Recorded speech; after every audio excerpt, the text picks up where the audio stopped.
In a market that usually moves in inches, silver just moved in miles. In January 2026, the price touched $121 per ounce, and then, not months, not weeks, in 48 hours, it fell into the mid-60s. On January 30th alone, silver plunged 27% in what many desks described as the biggest single-day loss on record for the metal. They said that kind of air pocket belonged to the past, to the era of pit trading and thin screens. They said the modern system is too liquid, too hedged, too efficient for a move like that. What makes this moment different is not just the violence of the move. It's the order of events. The institutions had already adjusted the gears before most people even noticed the machine was speeding up. The exchange raised the cost of holding risk. Vault numbers shifted. Funding tightened. And then the price did what price always does when leverage meets a bottleneck. It snapped. Here's where it gets interesting. Retail flows didn't run away from the chaos. They ran toward it. Over the 6 trading days ending February 6, 2026, roughly $430 million flowed into the iShares Silver Trust, the largest silver ETF, even as the metal whipsawed. More than 100 million of that came in on January 30th itself, the same day silver cratered. That is not normal behavior. That is a signal of a market where the story has detached from the average risk manager's comfort zone. Now step back and ask a calmer question. If silver can trade like a meme stock while also functioning like industrial feedstock, what happens when the paper system that sets the price starts to strain? That is the part most people miss. Silver is not just a chart. Silver is a supply chain, a collateral asset, a settlement promise, and an inventory ledger spread across multiple vaulting networks. When those layers disagree, the move can be sudden because the disagreement is hidden until it isn't. Welcome to market. Under the microscope, where we decode what matters before it becomes a headline and before the crowd even knows what to look for. If you value analysis that follows the data rather than the noise, consider subscribing the quiet way, like you'd keep listening to a wise elder who doesn't raise his voice because he doesn't need to. And as you listen, comment where you're watching from. The silver market is global, and the flows that matter rarely respect borders. To understand why banks are quietly making a move on physical silver, you have to reconstruct the timeline in forensic detail, because the sequence tells you who was forced and who was positioned. In mid-December 2025, the futures market was already accelerating.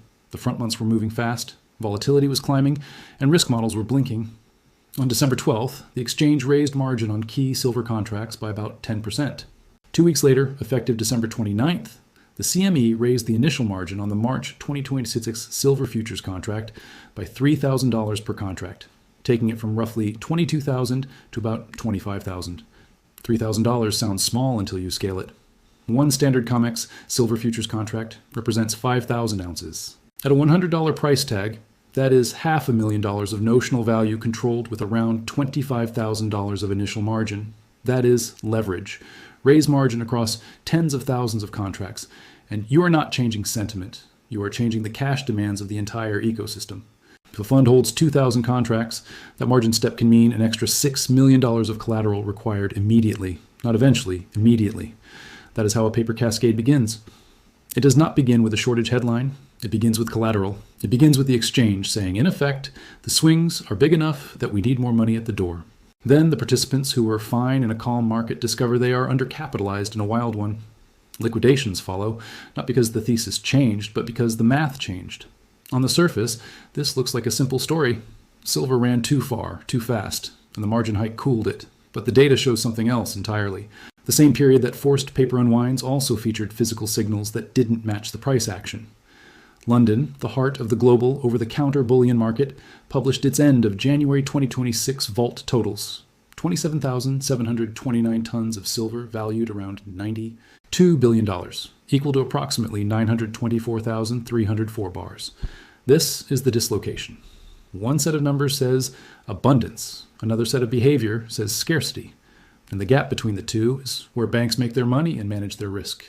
To see why, you have to separate the idea of silver from the reality of deliverable silver. Inventory totals are not the same as free supply. Metal can be sitting in a vault while being allocated to long-term owners who are not sellers. It can be pledged as collateral. It can be tied up in financing trades. It can be in the wrong form, the wrong size, or the wrong jurisdiction for the delivery channel under stress. In other words, silver can be present but unavailable. A helpful analogy is water. A city can report 1 million gallons stored in tanks, yet a neighborhood can still face dry taps if the pipes feeding it are constrained. Futures markets are the taps. Vault totals are the tanks. The difference is the plumbing in between: warrants, delivery rules, transport, financing, and the willingness of owners to release metal at the posted price. When the plumbing tightens, two prices emerge. There is the paper price, set by leverage trading in futures and derivatives. And there is the physical price, reflected in premiums, availability, and delivery timing. In calm periods, arbitrage keeps them aligned. In stressed periods, balance sheet constraints make arbitrage slow, expensive, or impossible. That is when the contradiction becomes visible. We have seen this playbook before. In 1980, silver surged as concentrated buying collided with limited supply flexibility. The result was not merely a peak. The result was rule changes and forced liquidation that accelerated the reversal. In 2011, silver climbed toward $50 and then fell sharply after a rapid sequence of margin increases. The pattern was the same. Volatility rose, margins rose, weaker hands sold, and price dropped faster than fundamentals could explain. What matters is not nostalgia. What matters is structure. The identical playbook across decades is simple. First, rising prices expand paper exposure because leverage feels efficient. Then, as the move gets crowded, the cost of holding risk rises through funding, volatility, and margin. Then, forced selling produces a violent dip that looks like the end of the story. Finally, if physical demand and supply constraints are real, the dip becomes a transfer of position from leveraged traders to better capitalized hands.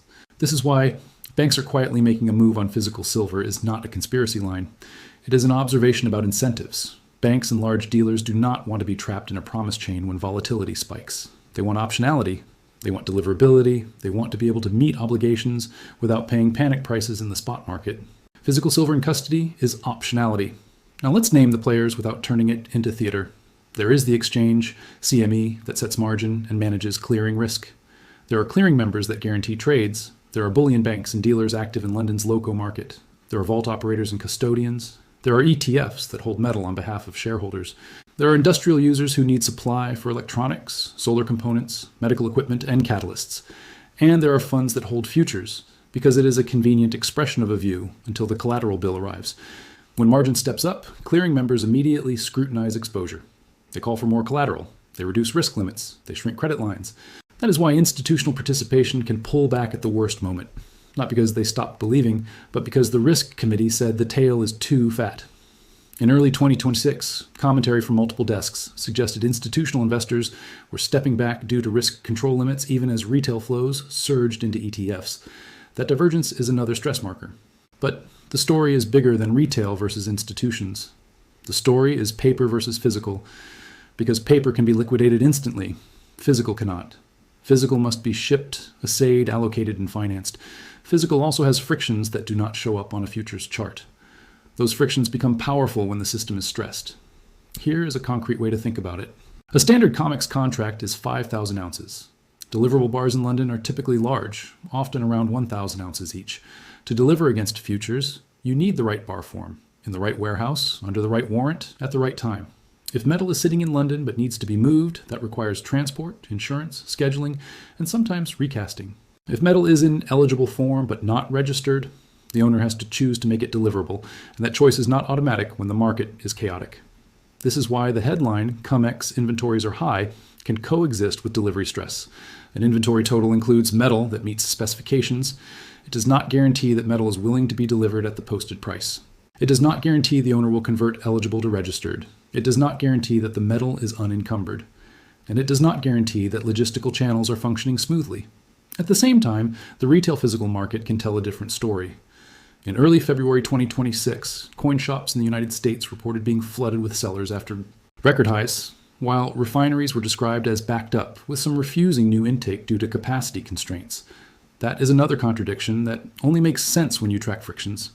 Retail metal can be abundant in one place and unavailable in another. A shop can have bags of coins while an industrial user cannot source wholesale bars quickly at the posted price. So what exactly is the institutional move on physical silver? It is not one dramatic purchase. It is a series of quiet adjustments. It is preferring allocated over unallocated exposure.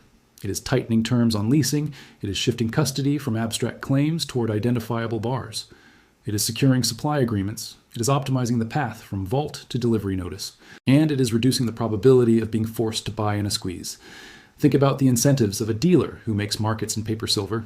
If volatility spikes and margin rises, the dealer's balance sheet is under pressure. The dealer wants to reduce risk. One way is to shrink net exposure. Another way is to ensure that if delivery obligations rise, the dealer has access to metal. That is where physical positioning comes in. Holding physical inventory costs money, but it can save money when the cost of sourcing metal becomes unpredictable. Now, let's zoom in on the moment the market broke. Silver had surged dramatically through 2025 and into January 2026. Then the catalyst hit. The exchange's margin increases, culminating in the late December step to around 25,000 for March 2026, tightened the collateral noose. When silver started to fall, the leverage worked in reverse. A 27% drop in a day is not just a price event, it is a collateral event. It triggers variation margin, it triggers risk limits, it triggers forced selling that has nothing to do with whether the metal is actually scarce. And yet, even after the plunge, the price remained far above where it started the prior year. That is a hallmark of a market where long-term forces are still present under short-term deleveraging. It is also why the market became psychologically charged. People saw the fall as an opportunity. Funds saw it as a warning. Dealers saw it as a balance sheet problem. Industrial users saw it as a procurement risk. Each group acted according to its constraints.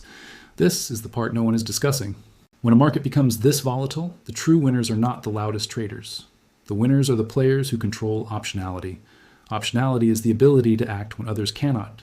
In silver, optionality often comes from physical access and stable financing. That is what banks quietly pursue when the paper game becomes unstable. There was also a macro trigger layered on top of the microstructure stress. Through 2025, precious metals were pushed higher by fear and uncertainty, and by a belief that policy would stay loose. In late January 2026, one personnel headline shifted that mood. When President Trump nominated Kevin Warsh as Federal Reserve Chair, markets read it as a stabilizing signal compared with the fears that had fueled the run. Gold and silver had climbed with the narrative of unpredictable policy, and then it snapped. This combination helps explain why the decline looked like a trapdoor rather than a staircase. When the crowd is leaning one way, it takes very little to topple it, and silver had become a headline asset by then. Reports described it as more than quadrupling over the prior year, while gold had more than doubled. In that environment, volatility is not an accident. Volatility is the price of crowded trades. Add another parallel that is often forgotten. In March 2020, metals markets experienced a different kind of stress. Transportation bottlenecks, refinery constraints, and financing pressure created odd spreads between paper prices and what people could actually source. It was a reminder that even in liquid markets, the physical world can impose limits. Then came 2021, when retail attention turned to silver and the phrase silver squeeze went mainstream. Whatever you think of that episode, it highlighted how quickly attention can migrate between products, and how the same metal can face different bottlenecks depending on the channel. This is why the London Vault number matters to interpret correctly. End January 2026 was not only 27,729 tons of silver, it was also 9,158 tons of gold, valued around $1.467 trillion, roughly 732,649 bars. Those numbers remind you that the vault system is enormous, but it is also segmented. The Bank of England holds gold but no silver. Commercial vaults hold both, and the terms of access differ by owner, by allocation status, and by financing. And that brings us back to banks. A bank does not need to predict the next price to benefit from understanding the map. It needs to know where deliverability is easiest, where financing is cheapest, and where the risk of a scramble is highest. When margin rises, that knowledge becomes more valuable. So the move toward physical is, in many cases, a move toward reducing unknowns. It is the difference between holding a claim on a balance sheet and holding specific bars that can meet a delivery obligation. ETF flows matter here because creations are facilitated by authorized participants, usually large dealers with access to the wholesale market. When $430 million flows in within 6 sessions, those dealers must source metal, swap exposure, or hedge the demand. Sometimes that means adding bars to a trust. Sometimes it means using futures while sourcing later. Either way, it links retail enthusiasm to institutional balance sheets, exactly where margin stress bites at the worst time. Now, the mechanism of execution becomes clearer. Step 1. Volatility rises and margin increases. Step 2, leverage longs reduce positions because collateral demands rise. Step 3, price drops sharply, triggering more margin calls and more liquidations. Step 4, as price collapses, retail often buys the dip through ETFs, while institutions reduce risk. Step 5, the market becomes thinner, so each next move has more impact. Step 6, physical players and well-capitalized institutions use the dislocation to secure access and reduce future exposure to forced buying. This is not about predicting a number, this is about understanding what the data suggests. Historically, when silver experiences this sequence, there are a few outcomes. One outcome is normalization. Volatility falls, margins stabilize, and the paper market rebuilds participation. Another outcome is persistent stress. Volatility remains high, margins remain elevated, and repeated episodes of forced selling create sharp downdrafts followed by aggressive rebounds. A third outcome is structural repricing, where settlement frictions force the paper layer to acknowledge the physical layer more directly and prices shift to ration supply and reprice risk. Which path unfolds depends on observable indicators, not on wishful thinking. Watch how often margins change and in what direction. Watch whether nearby futures trade at unusual premiums to deferred months, a sign of urgency. Watch delivery activity and whether registered stocks behave differently from eligible stocks. Watch whether ETF creations and redemptions accelerate. Watch whether the language around leasing and availability tightens. Watch whether volatility clusters around settlement dates and roll periods when positioning is most sensitive to collateral. And now the choice ahead becomes simple to describe. There are people who watch only the chart and feel each candle as emotion. And there are people who watch the plumbing and treat each candle as a reflection of constraints. The divide is not about being smart. It is about paying attention to the right layer. The information gap becomes a wealth gap, because the system rewards those who see stress early and punishes those who discover it during the stampede. Institutions move first because they must. They cannot be surprised by a margin call or a delivery obligation. They cannot afford to be forced buyers when liquidity is gone. Retail moves last because retail tends to learn through headlines and pain. That is not a judgment. It is the architecture of the market. So when you hear that banks are quietly making a move on physical silver, translate it into concrete terms. It means accessible metal matters more when paper is unstable.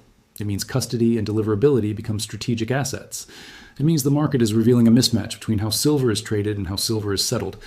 And it means these mismatches do not persist forever. They resolve either by a calm widening of liquidity and supply response, or by a repricing that forces the paper layer to respect physical frictions. If this connected dots you hadn't seen, you know what to do. This is Market Under the Microscope, where we decode what matters before its headlines. The question isn't whether volatility returns. The question is whether the signal is seen while it still looks like noise.